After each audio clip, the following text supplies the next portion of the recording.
There's an interesting piece of research that was done at Harvard University.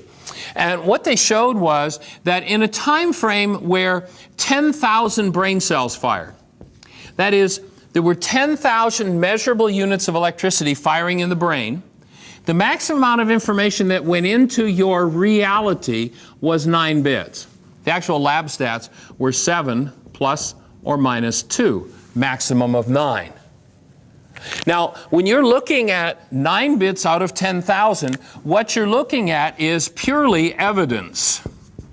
You are not, I would offer, looking at facts. You're looking at evidence, and your mind is only allowed to show you the evidence that you give it permission to show you. In this same time frame where 10,000 brain cells fired, 9 bits showed up, the max amount of information the amount of information that was estimated to be in the world at that time was approximately 20 trillion bits. So we get to see 9 bits out of a 20 trillion bit world, and we think what's going on out there is something that we're totally in touch with, and we know exactly what's going on out there. When the truth is, what we're in touch with is what's going on in here. Because every reality that shows up in your mind always tells you more about the content of your mind than the world you think you're looking at. But you can play the game of I don't want to see. And you won't see that what you're experiencing is about you. Your mind will show you that it's about someone else. And that's because of the evidential nature of the mind. And the fact that the only evidence you ever get to see in your mind is evidence of your own BS. Of course, that's belief system. Does someone have a different reality for those initials? If you would, I'll invite you to notice that's your reality, it's not mine.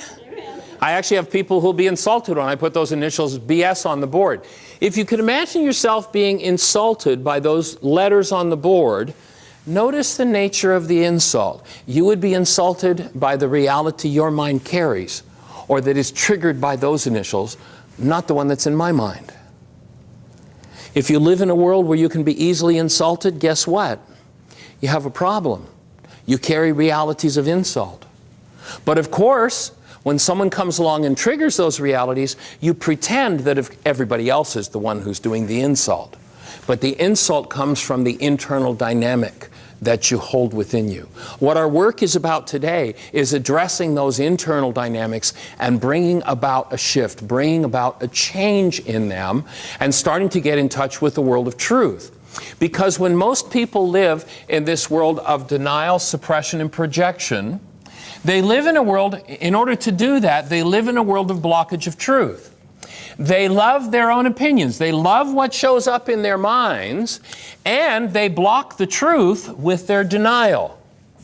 In order to solve that dilemma, we in our culture today are desperately in need of love of truth.